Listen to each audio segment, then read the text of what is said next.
ST, ST, BC మైనార్టీల ఐక్యత అని చెప్పాలి. ఆ విధంగా గాకుండా జై తెలంగాణ, జై తెలంగాణ అని రోజు పొద్దున్న లేస్తే మళ్ళా అదే చెప్తే, జై తెలంగాణ అనేది ఇప్పుడు కేసీఆరే చెప్తున్నాడు. కాంగ్రెస్ పార్టీలో ఉన్న రెడ్డి వర్గమే జై తెలంగాణ అని చెప్తుంది. ఎందుకంటే తెలంగాణ వల్ల వాళ్ళకే ఎక్కువ లాభం కలిగింది. తెలంగాణ రాష్ట్రం ఏర్పడటం వల్ల ఫలితాలన్నీ వాళ్ళకే ఎక్కువ కలిగినాయి. వాళ్ళే ఎమ్మెల్యే సీట్లు, వాళ్ళే మంత్రులు, వాళ్ళే ముఖ్యమంత్రులు, వాళ్ళకే సంపద, వాళ్ళ పార్టీలకే మొత్తం ఏంటి అని అంటే నిధులు, ఫండ్సు మొత్తం విపరీతంగా పెద్ద మొత్తంలో లాభం అవుతున్నాయి. కాబట్టి జై తెలంగాణ అనేది అగ్రకులాలకు లాభం జరిగింది. జై తెలంగాణ కేసీఆర్ ఉపన్యాసం ప్రారంభించినా ముగించినా జై తెలంగాణ అంటుంది. కవితమ్మ జై తెలంగాణ అంటుంది. రేవంత్ రెడ్డి జై తెలంగాణ అంటున్నారు. ఎందుకనంటే వాళ్ళ రాజ్యాలు ఏర్పడ్డాయి, వాళ్ళ నాయకత్వంలో ప్రభుత్వాలు ఏర్పడ్డాయి, వాళ్ళ నాయకత్వంలో పార్టీలు వెలుగొంది మొత్తం ఏందనంటే బాగా అభివృద్ధి చెందుతున్నాయి. కాబట్టి ఇప్పుడు ఈ పరిస్థితుల్లో మనం జై తెలంగాణ అని చెప్పటం కంటే జై బహుజనుల ఐక్యత, జనాభా ప్రాతిపదికన అన్ని కులాలకు, అన్ని వర్గాలకు రాజ్యాధికారిక సమానత్వం కావాలి, పొలిటికల్ జస్టిస్ కావాలి, వీ వాంట్ జస్టిస్ కావాలనే పదాలను వాడాలి. ఇప్పుడు మనకు పొలిటికల్ జస్టిస్ లేదు. అప్పుడేమో తెలంగాణ రాష్ట్రం లేదు కాబట్టి తెలంగాణ, జై తెలంగాణ, తెలంగాణ ఉద్యమం అని పోరాటం చేశాము. ఇప్పుడు మనం దేనికోసం చేయాలి? తెలంగాణ రాష్ట్రం ఏర్పడింది, అయిపోయింది కదా. తెలంగాణ రాష్ట్రం ఏర్పడిపోయింది కాబట్టి ఇంకా తెలంగాణ అనే పదానికి దాని ప్రాముఖ్యతను కోల్పోయింది. ఇంకా అన్ని దేశాల్లో అన్ని రాష్ట్రాలు ఎట్లా ఉన్నాయో, ఈ దేశంలో చాలా రాష్ట్రాలు ఎట్లా ఉన్నాయో అన్ని రాష్ట్రాల్లాగానే మన రాష్ట్రం కూడా ఉంది. ఇంకా దానికి ప్రత్యేకత ఏం లేదు.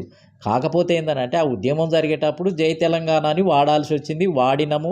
తెలంగాణ అనేది రావాల్సిందే, వచ్చింది. కానీ వచ్చిన తర్వాత కూడా ఇంకా తెలంగాణ ఉద్యమంలో ఇంకేదో కోల్పోయాము, తెలంగాణ అనే పదం వాడటం వల్ల ఇంకా ఏదో రాబోతుంది, తెలంగాణ అనే పదము చాలా పెద్ద సిద్ధాంతం ఉన్నట్టు, దానికి ఏదో తెలంగాణ అని చెప్పటం వల్ల ఇంకా ఏదో బలమైన మార్పులు రాబోతున్నట్టుగా ఊహించుకొని ఇంకా ఆ పదాలను కంటిన్యూగా వాడటం వల్ల ఏం ఉపయోగం ఉంది?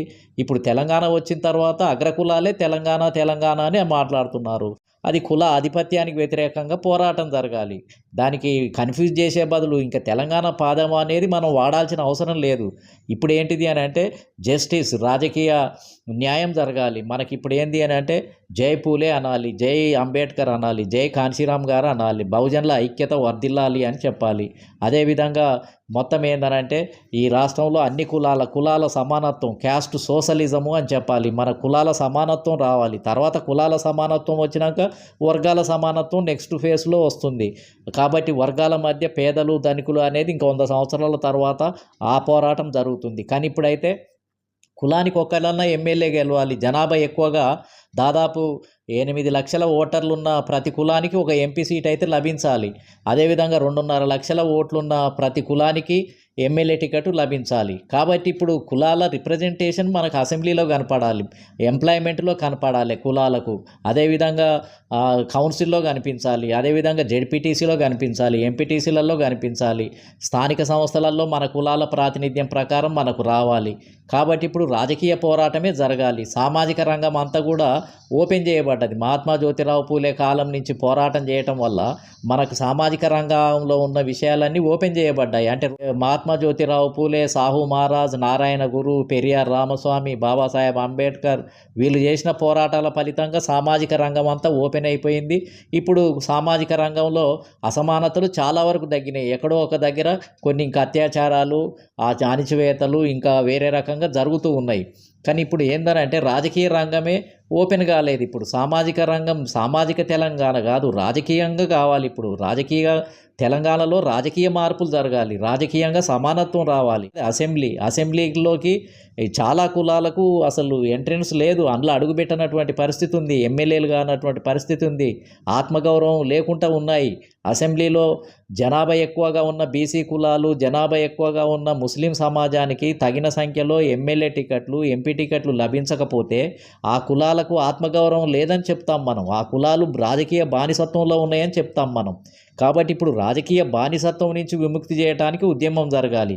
ఆ బేసు, ఆ సిద్ధాంతం అంతా కూడా పూలే ఉద్యమాల నుంచి లభిస్తుంది, మనకు కాన్షీరామ్ గారి ఉద్యమాల నుంచి లభిస్తుంది. లేదు అని అంటే కొత్త టెక్నిక్స్ ద్వారా మనం కొత్త విశ్లేషణలు చేసి మొత్తం ఏంటనంటే ఇప్పుడు పర్ఫెక్ట్‌గా అన్ని కులాలకు, అన్ని వర్గాలకు మొత్తం ఏందనంటే రాజ్యాధికారము అనే ఒక కొత్త విశ్లేషణల ద్వారా, మనం కొత్త కలయికల ద్వారా, కొత్త పోలరైజేషన్ ద్వారా మనం ఒక కొత్త విప్లవానికి మార్గం సూచించాలి. ఆ రకమైనటువంటి ఉద్యమం గురించి మాట్లాడినప్పుడు కుల ఆధిపత్యం ఇయాల రెడ్డి సమాజం, ఇవాళ రెడ్డి వర్గం ఏదైతే ఉందో అసెంబ్లీలో పెద్ద ఎత్తున తిష్ట వేసి పెద్ద మొత్తంలో టికెట్లను మొత్తం ఏందనంటే వాళ్ళు గెలుస్తూ అడుగుపెడుతున్నారు. వెలమ సామాజిక వర్గం వాళ్ళ జనాభాకు మించి వాళ్ళు ఇవాళ అసెంబ్లీలోకి వెళ్ళగలుగుతున్నారు. అదేవిధంగా ఇతర అగ్రకులాలు వెళ్ళగలుగుతున్నారు. జనాభా 50% ఉన్నటువంటి బీసీలకు అసలు వెళ్ళలేకపోతున్నారు. అందులో సగానికి పైగా కులాలు ఎమ్మెల్యే గెలవలేదు. కాబట్టి ఇప్పుడు జరగాల్సింది ఈ ఉద్యమం. ఈ ప్రాంతీయ ఉద్యమం అనేది చాలా చిన్నది. అది రాష్ట్రం ఏర్పడ్డ తర్వాత దాని ప్రాధాన్యతను కోల్పోయాము. ఇప్పుడు ఏంటిది అని అంటే విస్తారంగా బహుజన సిద్ధాంతంతోటి ఏదైతే ఉందో కుల అసమానతలకు వ్యతిరేకంగా లిబరేషన్ చేయాల్సినటువంటి అవసరం ఉంది. కులాల ప్రాతినిధ్యం కోసం ఉద్యమించాల్సినటువంటి అవసరం ఉంది. ఇంకా తెలంగాణ పదాన్ని వాడటము అని అంటే ఇంకా కన్‌ఫ్యూజ్ చేయటమే. అగ్రకులాలకు తెలంగాణ రావటం వల్ల స్థానికంగా ఉన్న శూద్ర అగ్రకులాలకు రాజ్యాధికారం వచ్చింది. వాళ్ళు ఎంజాయ్ చేస్తున్నారు. వాళ్ళ పిల్లలు, వాళ్ళ బిడ్డలు, కుటుంబాలు, వాళ్ళ బంధువులు, చుట్టాలు